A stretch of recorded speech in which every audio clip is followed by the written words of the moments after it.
Before we start the session, I'm going to be sharing a few resources in the chat. So I'm going to share our website, westelmwork.com, as well as our Westelm Work for short, so that you guys can take a look at that while we go through the interviews.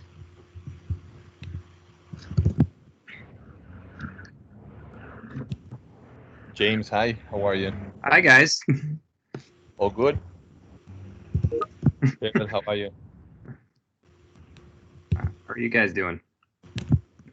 We were talking about how lovely weather you have there in New York. Oh, I was looking at Jose in his backyard with sitting outside in a t-shirt. Someday. Hello, I just got your text message that says, don't forget the Mexico call. We were hoping so. We're live now, James. Okay. like me yesterday.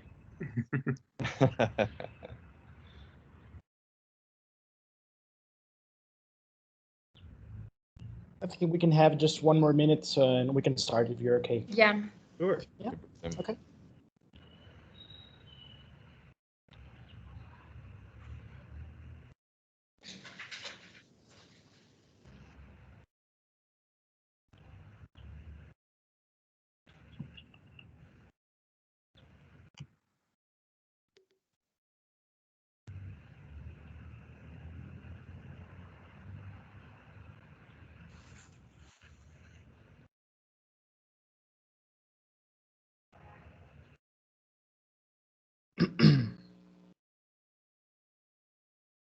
And it's funny how now the taboo of the dog not making any noise at home when you are at your Zoom meeting is I not have to apologize in advance because if a big truck goes by, she will start barking. So. I have a pit bull here at home, which I adopted, and he's the one that goes over here and starts barking to everyone that moves over there, or just down here. And he's a very loud voice, so I'm like, Pontus, please, not now. But people don't care anymore. That's a good thing about that. Well, Paulo, sorry, James, I'm going to switch just a moment to Spanish to give the welcome to the attendees. And we'll be back in English. Muy buenos días a todos. Muchísimas gracias a las personas que se han conectado a esta sesión, la cual realmente nos tiene a nosotros muy, muy contentos. La verdad que por mucho tiempo habíamos buscado tener esta conversación con una marca que a todos nos encanta. Westelm, sin duda, es una marca que ha llegado a México causando un impacto sumamente fuerte. Y, de hecho, personalmente a mí los productos de esta marca me encantan. El valor del diseño que yo encuentro en la marca para mí es altísimo y estoy seguro que muchísimas de las personas que están presentes en esta sesión compartirán mi idea. La verdad que hoy estamos muy, muy contentos de poder tener esta conversación normalmente son 2 Global Top Designers, hoy tenemos a 3 Global Top Designers, lo cual estoy seguro enriquecerá muchísimo la conversación. Y de manera muy rápido, para ya podernos adentrar al tema, los presento muy rápido. Pablo Cos es uno de los vicepresidentes de diseño de la marca de Westelm, está basado en Nueva York.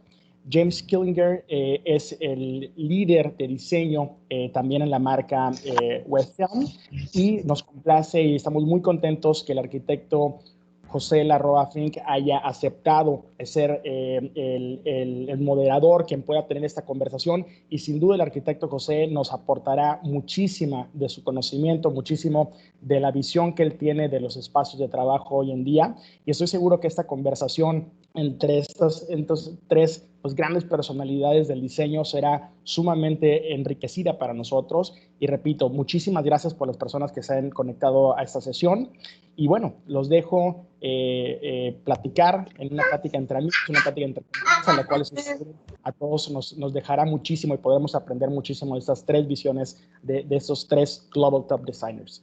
Thank you very much, Paulo. Thank you very much, James. Thank you very much, Jose, for accepting this invitation. And not further, I'll let you just share ideas with us. And thank you very much for the time. Thanks for having us. Thanks. Yeah, thanks Gracias. for having us, Rich. Gracias a todos. Well, guys, as I said yesterday when we were at the meeting, and as I say today in front of everyone, it's a real honor to have you chatting with me today. For me, as Ricardo says, West Elm is one of the brands here in Mexico that has a lot of design. West Elm has a lot of ideas and something that came new to Mexico a few years ago. And I think this is a part of this reunion, this casual reunion that we're having right now, this chat that we want to talk about design. Fortunately, we are people that are inserted in this area of design. We love furniture, we love architecture, we love whatever it has to do with design, from fashion to architecture. You know? So what I've thought in these days is regarding what we need in our lives and regarding what we need in terms of having the cherry on top of architecture. Is the furniture, is the decoration, is design in top of it. So you guys are representatives of this movement so important in the world and also in the brand. But what I'd like to talk about today, if you let me, is how do you start with your processes? And for example, when you are getting to the idea of what is gonna come into your mind and what is gonna be a new furniture piece, or what is gonna be a new trend, which I also don't like the term trend because of what it means normally, but what comes to your minds when you are starting this process? Because it's something that me as an architect, regarding this term I used, the cherry on top of architecture, which is this one. How do you start that, and how do you get these ideas to the paper, and else how do you start getting them to the reality? Because for us is somehow another type of reality, making architecture work, and making a piece like yours. It's quite different, and it's part of what we are fascinated as architects and as designers. Sure.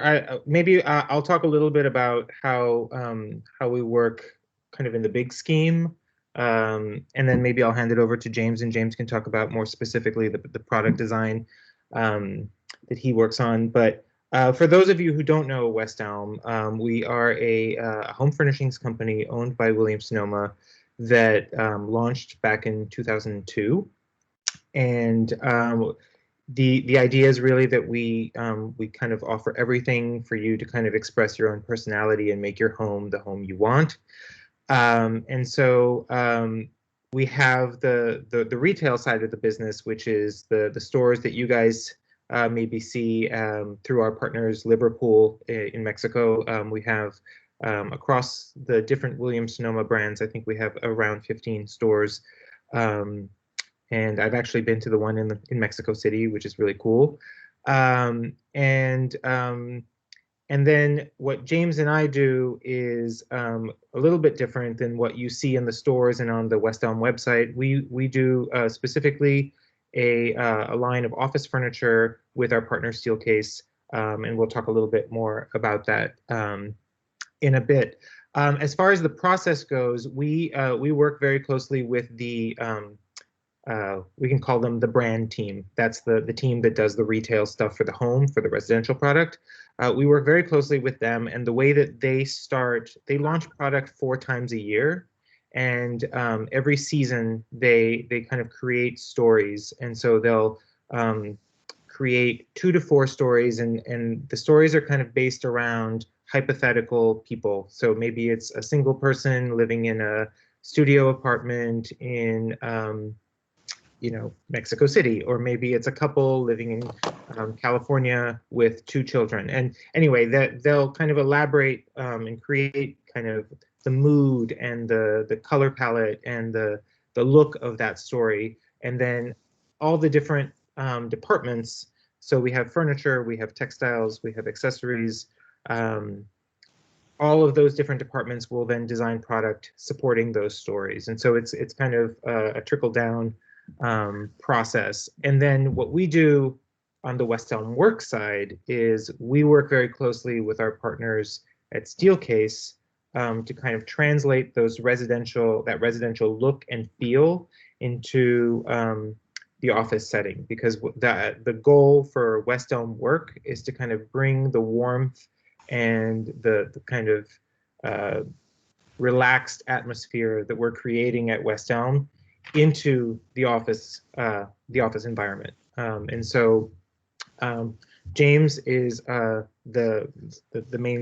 only designer right now on the team, and so he designs.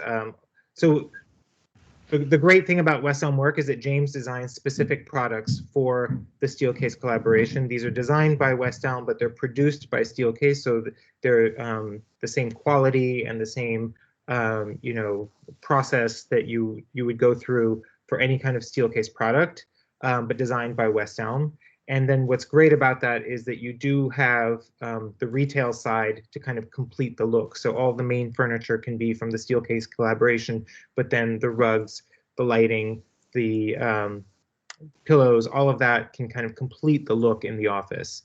James, why don't you talk a little bit about your process? Sure. So I think for the most part, like how we have it structured is like Steelcase is kind of, well, we're looking at basically portfolio opportunities. So like that's usually where there's some exceptions where we kind of just had these big ideas and Steelcase was like, that's perfect. It actually aligns perfectly with our portfolio needs. So, but now we're being a lot more strategic. And so it becomes this game of like, okay, we need, this sort of function in this space. And then it's up to us to kind of figure out what that looks like. And I think that's the more sort of nebulous thing. It's like, yeah, how do you figure out what that looks like? And I think there's a couple of sort of different thing, like, we have these big concepts like Paolo was talking about, like there's sort of these general thrusts of design stories that we want to tell. Yeah. Me personally, I'm always looking at Instagram even more than Pinterest these days, because the visual literacy of people is just so much higher now, with the Instagramification of like spaces. Public spaces are, like you used to just have to like appreciate it. And then maybe when you get your pictures developed a couple months later, then you can show your friends, hey, check out this cool, cafe I was at. But now everything's instantaneous. So like so trends spread a lot faster now, but you also see kind of what kind of hooks people. So it's surprising, I think, when people find out. I follow a lot of fashion influencers. They like, there's this really fascinating intersection of like fashion and interior design. Like these people are making the taste, like, and that filters down. Like they have such a way of influencing interior tastes now, and it makes sense if you think about, if you're visual people and you kind of care about, surface presentation, it makes sense. But it's also the sort of, like Instagram is able to capture like a vibe, and present a vibe that's immediate and kind of get it. And so I would say a lot of my trend hunting is sort of like looking at seeing what's clicking, because you can see stuff over and over again, but does it resonate, and there's definitely collections, I think, that we've worked on with Steelcase that sort of try to tap into some sort of identifiable zeitgeist. Brass tacks, how does that, like, I think you were kind of wondering, like, how does all that abstract stuff turn into like a product? If you want to go down, do you want me to like kind of outline that? Because it all starts with a sketch. Often, like we have images of things that kind of inspire us, but then ultimately, before I make a model in the computer, I got to make some messy sketches. So I know this is something close to you, Jose, is hand sketching. I think sketching is a communication tool. Like it just depends on the fidelity that you want or need to, what fidelity do you need? Like I'm communicating often to myself with my sketches, or Paolo, and he's able to like decipher my messy outlines, Rarely am I presenting, to our top brass like some sketchy hand sketches, but again, it's sort of like those different levels of communication. So like before I jump into a model, like I need to know what my blueprint is generally, because I'm going to waste a lot of time messing around and we use Rhino, and that's a very fluid program, but like it's nice to have a plan, instead of just jumping in and being like, I don't know, I guess the legs will go where they go. It's nice to kind of find that. Like I think like here's some really chaotic stuff. Like this doesn't look like anything, right? This doesn't look like, but I tell you, in there, I'm finding ideas, and it's like maybe I'm finding a gesture, right? These are terrible drawings, but they're also really important to me, guys, and it's like I'll draw the same thing over and over again until I find kind of the character, that right sort of gesture. You're like, oh, that's the essence, and that's what I'm going to chase when I start modeling it, and then eventually start developing it, because I think there's always something, there's intent, and then you get the first sample and it's like all wrong or like really close, like it's all just like, okay, then how do you like adapt and also communicate that intent, right? Design is all about communication. So yeah, I agree completely, and that is something that's very important here in here and now for the well-being of designers, for the well-being of this whole motion that is going around the world. That right now, what I like about this line in specific from Steelcase and what you guys are doing with the furniture, which is something I believe that makes a great difference in what we are used to as architects, interior designers or interior architects for corporate design. This is something that is trending for a few years now, and I really believe in what you are projecting in terms of the furniture, that it has to be, like I said yesterday, we are now living in some kind of nest in our homes, working from home, and when we go to the office, regarding it's a big office or regarding it's a smaller office like mine, we want to be in that nest now. So we want to be protected, we want to be comfortable, we want to be in some place that I don't want to say that it reminds us home, but I do believe that it's another home from us. It's another home for us to work. It's another place for us to be comfy. I know we have to be moving all around the place, so this is something that's going to happen a lot now in the offices, not because we are creatives or everybody has to be creative. I mean, we have lawyers, we have MDs that have to have an office, and they have to move all around the office to be comfortable, in their workplace, in their seating, in whatever they want to be seated in or working in. So this is, as we said, not a trend. This is something we really need in terms of where we work.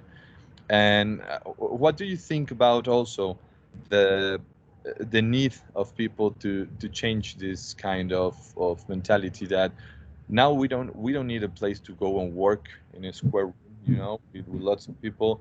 What do you think of in this kind of workplaces that are trending right now, and these things are happening right now, that we are analyzing and we are realizing as well that our workspace has to be now the new thing for us to be comfortable, the new place to be okay? Yeah, I think it started a while ago, like you said, but I think the lines are getting more and more blurred, mostly because of technology. We don't have to be in a place anymore to do a lot of our jobs. Some of the jobs are still very place specific, but many jobs nowadays, because of technology, because of your computers, your phones, you're working everywhere. You're working on the street, you're working at a bar. So that distinction between workplace and non-workplace is very blurred, and especially this past year, when a lot of people have been working from home, they've gotten to a place where they've gotten to a new comfort level with how they work, and I think going forward, when we're going back into the offices, and I think a lot of companies will have learned that they don't necessarily need everybody in the office. So some people will go back part-time, and some people may not go back at all. But I think that the thing about the office is there's no substitute for in-person collaboration. You know, to have everybody sitting around a table talking directly is very different than through a Zoom, you know, camera, especially when you're talking about design and product and you're touching materials and you're looking at samples and you're, you know, sitting in things. And so I think the goal of office designers going forward is not so much about creating a place that you have to go to work. It's about creating a place that you want to go to work and creating that inviting feeling. And that's hopefully what we're doing by bringing that residential look and feel into the office. Hopefully what we're helping do is to kind of create these inviting spaces that people want to be in, and not have to be in. Yeah, and in a strange way, we sort of predicted almost the current work from home scenario, or at least we were kind of emulating that with, when you look at our ancillary solutions, you know, we were promoting different postures, right? Different working behavior that is still productive, but in an office. And so we were trying to, like, I mean, one of the one of the premises was like, what are the experiences at home? Like, if you're working on your iPad or your laptop, like, you know, what is that like if you're at an office, you know? So by providing different ways of gathering in ancillary spaces, we were trying to address that. We've internally, we talked ad nauseum about like the kitchen counter concept, you know, like there's, you know, and we kind of like look at those analogs, and a lot of those were very informative in the way that we've designed these collections and sort of thought about them and how we kind of articulate their use. So what I think moving forward, it's sort of interesting that we now have had a year where the majority of people that, you know, could work at offices, they can work in an office, have been working at home. And I agree with Paolo, like, I don't think the office is ever going to like disappear. I think there's a lot of value in in-person meeting. But I do think like having those creature comforts and still having those cues like at the office is even more paramount than it was before, you know, just to make it as seamless, you know, like, so it's not like, oh, I'm going to the office, back to the spaceship, you know, like, like, but make it sort of like, okay, yeah, I can go and hang out there with my colleagues and you know, it's comfortable. Yeah. I I think just to James's point, I think the way we work is going to change. So in the office, typically you have the desks, and then you have the meeting rooms that are meeting tables with chairs all around them. And so I think that there's this move to kind of rethinking what those spaces are like. And do I need to be at a desk, or can I be at a comfortable chair with a C table, or can I just work on my laptop on a sofa in the office, you know? And then meetings, do they have to be one big table with, you know, all the chairs around them, or can it be more like a living room where you have like more casual seating and people are just kind of talking, and maybe you have a whiteboard behind you, but it's everything's becoming more casual, less structured, and hopefully more comfortable. Yeah, and our office in Dumbo, Brooklyn, is kind of a case study of all those sort of different scenarios. Like, we have like sort of intimate, you can do 2-on-2 kind of meetings, or you can do like a big, you know, almost rec room style like hangout meeting, and then also you do have, you know, a few boardrooms when you need to like present something and think seriously about, you know. And the offices are lovely. I mean, I saw the pictures of the office in Dumbo, and they are really nice. The only thing I saw is that you don't get to get your pets, right? Not anymore. We used to, until one of the dogs bit somebody. Is that what it was?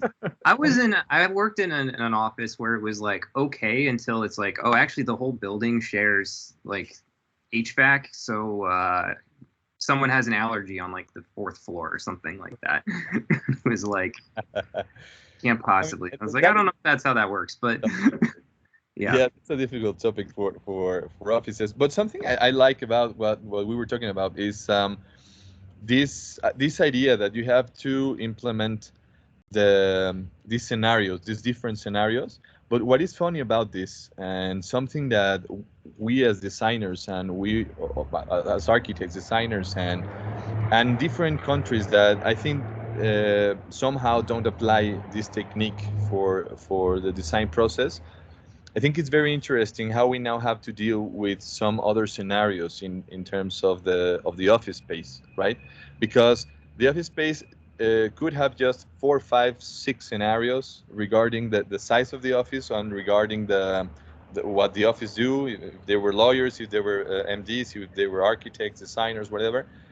And right now, I think we have different scenarios regarding the different kind of people that have lived the new way of working and this new way of dealing with remote work with their cell phones, with their iPads, with their laptops.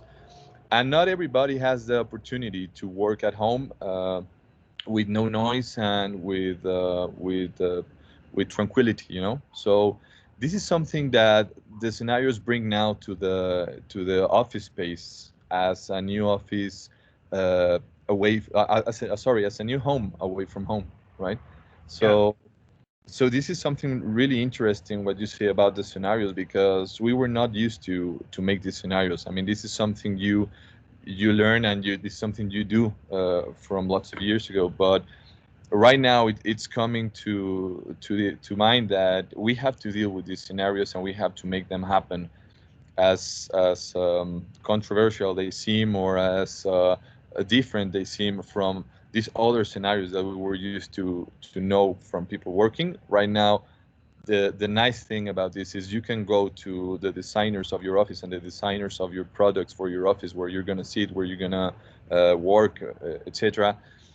We're going to go and tell them, okay, I'm really dealing with the back pain, and I'm really dealing with I don't have any opportunity to work at home 3 times in a week, and now I have to work more in the office because I can't deal anymore with what's happening at home. So I think this is really important for us right now, right?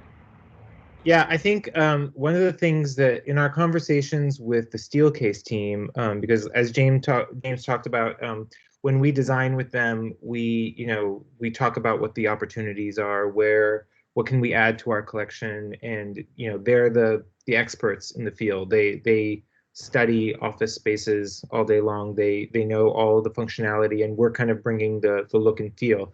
And when we talk to them, especially more recently, I think that the thing that's most changing is this idea of mixed presence offices, meaning that in the past you would have video conferencing, but it would be, like I said, it was like a meeting room with a table and then one screen over there, and it was just for this one meeting, and but now the idea that half the people are going to be in the office and half the people are going to be outside of the office, and you're all still going to be working together, and how do you address that? How do you make everybody feel like they're part of the team and they're part of the meeting, even though some are here, some are not? And so kind of creating these spaces and this way of rethinking about how we use the screen in these meetings, and incorporate them into the design of the space, to kind of create parity between the people who are outside and the people who are inside, and making everybody feel equal is an interesting thing. We don't have the answer yet. No. We're working through that. No, and I think it's part of the nice thing about this, that we're dealing with new types of meetings and new types of working and whatever. Because, for example, in this reunion, we are with, very close to the screen, and we are very close to the camera. So what happens when we, as I've seen in your collection, that you have really nice furniture, and the thing is that you really want to go there and start working, and with the cell phone, with the iPad, with the laptop. And how do we incorporate this kind of working, which now we are used to work like that, with the thing that's happening now, with the conference, with the Zoom meetings, with the Teams meetings?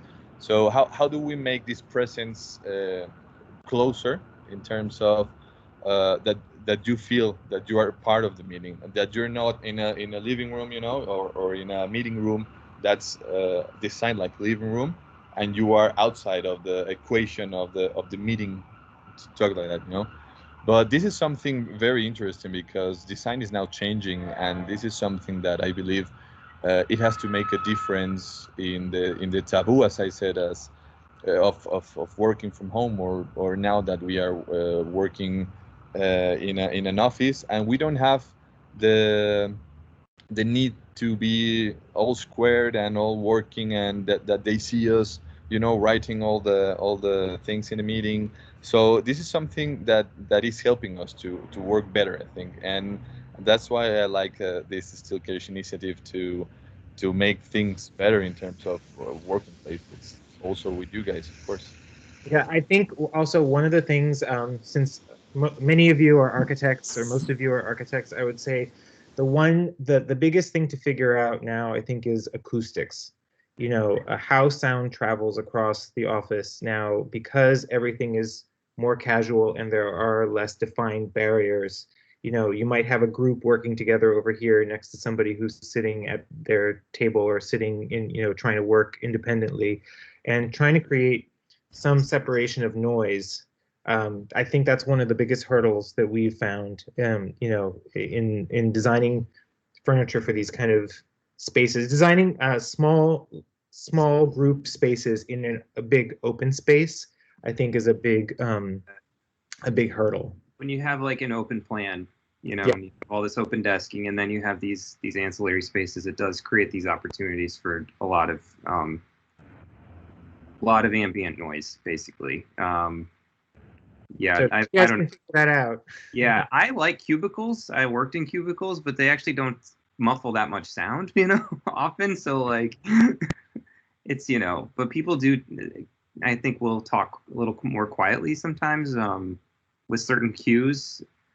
But yeah, that is something we've struggled with, is, you have like this beautiful loft type space with, high ceilings and, naked floors. That's something I'm questioning now, because do you think open space offices are going to disappear? Are we going to return to open to closed spaces, or more enclosed spaces, or do you think the enclosed spaces just have to be psychological, so we can work okay in those spaces? Do you think open plan spaces are going to be more dramatic, and they're going to be all divided, but not these long tables? What do you think about that? I mean, I think that there's an opportunity to rethink division of space in the office. So I think in the past you've had a lot of these large, boardroom meeting rooms, and oftentimes you'll walk by them and you'll see two people in there, which is not a good use of space, because there's nowhere else for those two people to go talk. And so I think rethinking the size of spaces and who's using them and the division of space, and then, like I said, maybe making them more casual and more, less like boardroom types. And then as far as like desking, I don't know the answer to that. I don't know, James. We've talked about that a little bit. Like, we think the future is probably less densification. Like, I think the trend has been, offices want to squeeze as many people in a row as possible. And now I think, like, you're going to have a fraction of that workforce returning with any regularity, to the office. So you actually have the opportunity to kind of break that up. Like, you don't have to cram as many people into an open office plan as maybe you used to, because I mean, if we just look at what's going to happen, I think there's going to be not 100% return, right? Yeah. And you might have 100% people returning, but at different times, right? So you might have a staggered sort of volume of workforce. And so I think that gives you an opportunity to rethink like the layout, and maybe you create different clusters, like a different, you don't have these long runs of like 20 plus benches, like all next to each other in a row. Me personally, this is, I like cubicles. I'm really sad they fell out of fashion. I had a cubicle at a very corporate job I worked at before this, and I really enjoyed it, but I know that I'm in the minority. So. I don't know that you are, though. I think cubicles became a bad word, and, because it became that sterile, beige,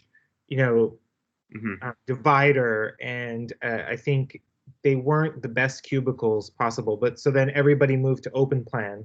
And now everybody's complaining that they want division because they don't have any privacy, and so I think people want a version of cubicles, but I don't think they need to be like what they were. I think it's, what's the next iteration. But I also think one of the trends that we were seeing before COVID hit was, hoteling and not having assigned or hot desking, not having assigned seats. And that obviously works for some types of businesses, not all types of businesses. But I think the return to the office is going to have more people, I think, looking into that. And like James was saying, if you have less densification and fewer people going in, and you have the opportunity to pick where you're sitting, if there are 4 people sitting over there and they're all talking, I might pick a desk on the other side that's a little bit quieter. Sweet. And so having choice in the office, I think, is going to become a bigger thing, like letting people decide where they want to work, it goes from posture, but also location within the office. Yeah. And it's funny because like, I'm a grounded, I don't know, like we talked about this, but like I need a workstation, like I have a bunch of stuff, like I have 2 screens, but then I accumulate samples, and there's just like, it's an organized mess. And there's a lot of things that accumulate, and so I sort of need some place to land.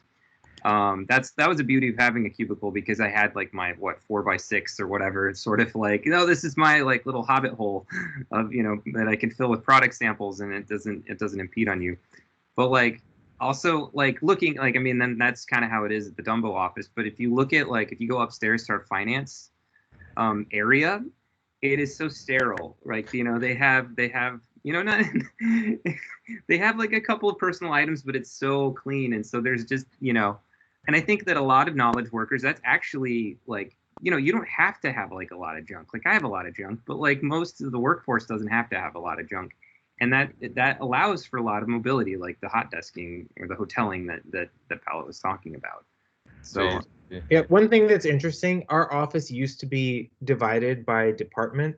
So like finance was in one part of the office, inventory was another, merchandising was in another, design was in another.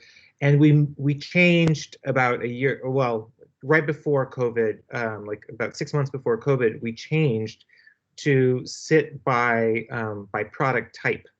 So all of furniture sits together, all of textile. So you'll have all the different functions sitting together in an area, instead of my sourcing partner is upstairs and down the hall, now they're sitting right next to me. And so I think that there might be, with the kind of rethinking of the office, thinking about what different roles sit next to each other. Steelcase does a lot of collaborative space furniture, so kind of creating these kind of pods of people that work together in different functions to create one thing, whether it's a law office or a product development office, having all of those people who work together on a particular project together. I think that there's room for that kind of thinking, as opposed to like the standard, like you sit over there because you're in this department, and you sit over there because you're in that one. I was skeptical. Yeah, and I was skeptical of that, because I sort of like being in the design cocoon of, like the furniture design. It was just basically all designers were kind of on the same, and I was like, oh no, I'm gonna miss that, but like I'm still with some designers, but I'm still I learn a lot actually by sitting next to all of our cross-functional partners, and then also still like with people that are just like a bit further outside of my orbit. So yeah. Nice. We have a question from Santiago that says, what's the biggest challenge you have as designers to convince other West Elm decision makers to invest money to produce a design? That's the question. Well, I think on the brand side, well, it's interesting. The way we work on the retail side is designs the product. Then we have the merchant team, the merchandisers, who are responsible for the business. So they're looking at, the productivity of every piece, what's working, what's not working. Then we have our sourcing partners who decide where it gets made, and so it's definitely a collaborative effort. I think generally between the merchants and the design, that's where you have the biggest. I would say we all work together very well. But It's there. But sometimes you'll have, people who think that's never going to work, nobody's going to buy that, and other people who think like that's the greatest thing, we have to have it. No one has a crystal ball. That's the thing. Yeah, that's the thing. I think the important thing is that we communicate and we, everybody gets a chance to make their case. Ultimately, though, on the retail side, our president is the final decision maker. He's very involved in the product development, and he ultimately says yes, no, if it comes to that. But generally, I think for the most part, we agree on things before it gets to that point. With Steelcase,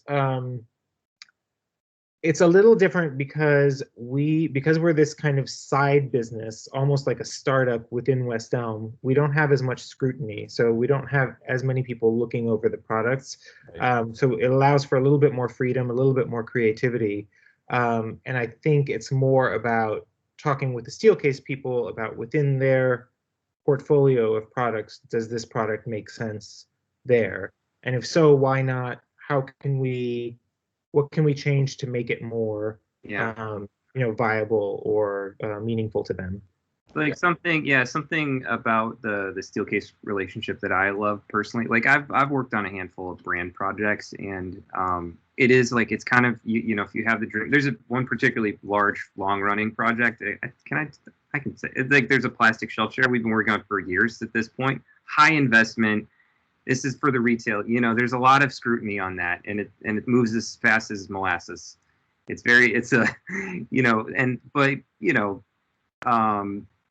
Working with Steelcase has given me the opportunity to I think play around with details. Like there's things that we could never do in brand in the retail side that I get away with Steelcase and that they want. Like the variety of options that are available for like a collection like Brighton, where you can specify all these different trim levels and sort of, does it come with or without arms? Like I love systems, like basically taking like, a systems approach to designing elements. And the Steelcase partnership really allows me to kind of play in that sandbox of like, which is really great. And I get it, and there's a level of quality and attention to detail, like with their manufacturing resources. So that we can create these almost bespoke things. It's like, pick the color, pick the fabric, etc. And it's like there's such a high level of execution. That's been really nice for me because of how Steelcase's supply chain is set up, and because of their appetite. And the good thing about Steelcase is that, as you said, I mean, they even have this software that you can go and see which specific furniture is not being used or which specific areas are not being used as well.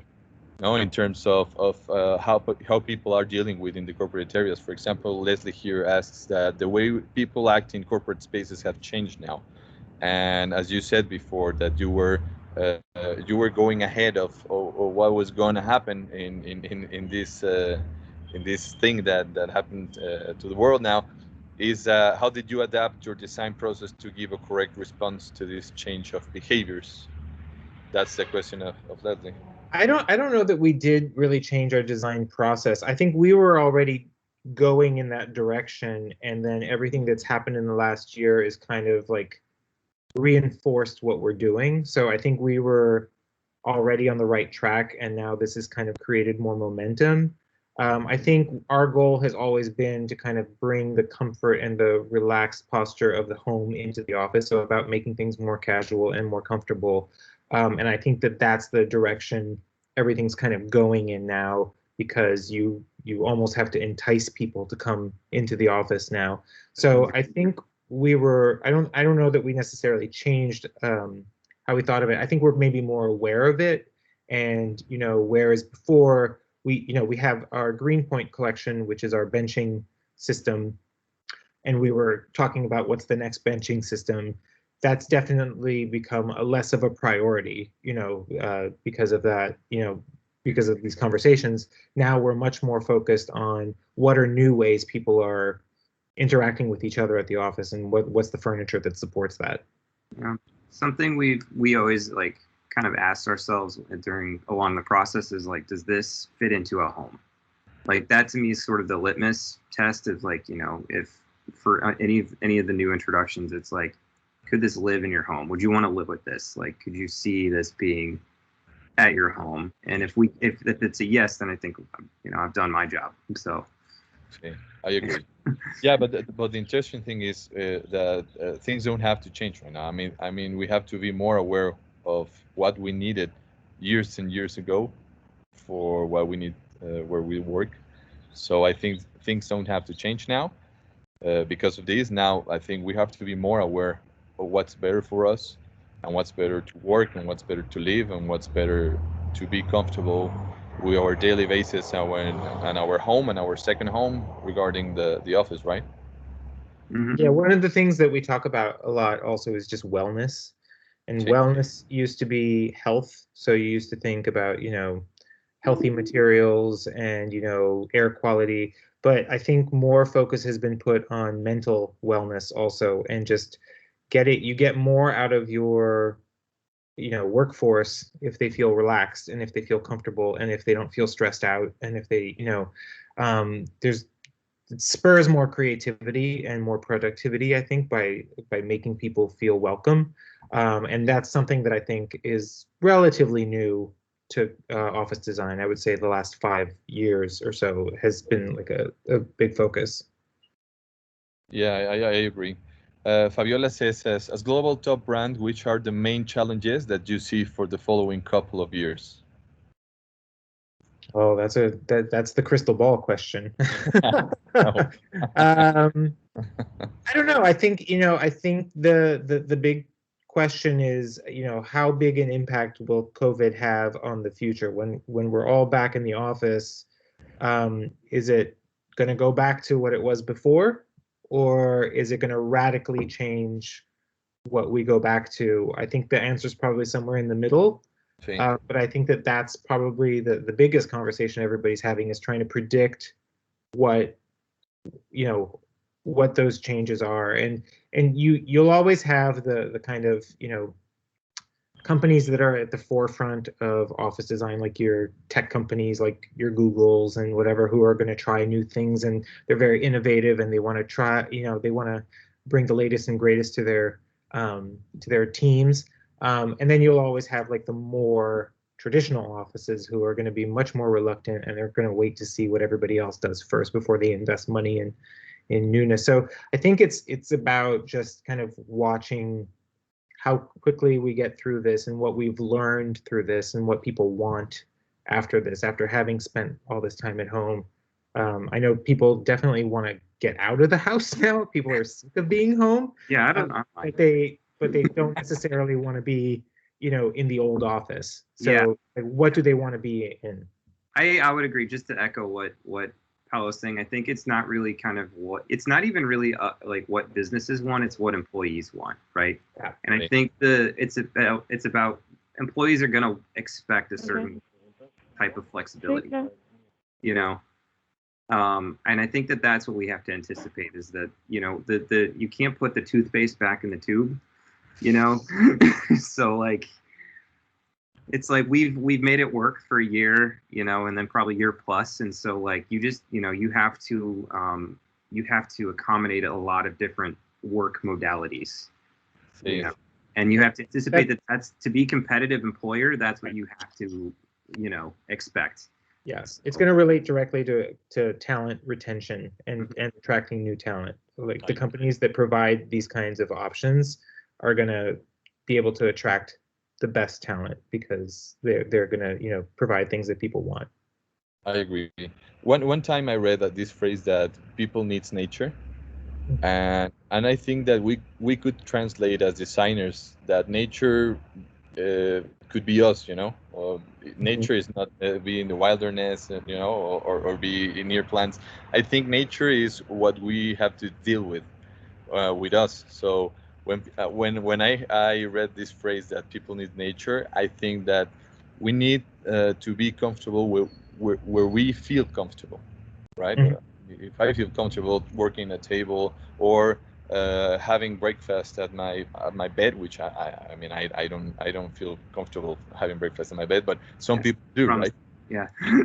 But I have to admit, I sometimes work in bed. Not when I'm on a meeting, not when I'm on Zoom, but when I'm not on Zoom, I'll go sit on my bed. Sure. Yeah. I think that the most important I'm in my guest room. We have a bed right there. You know what happens.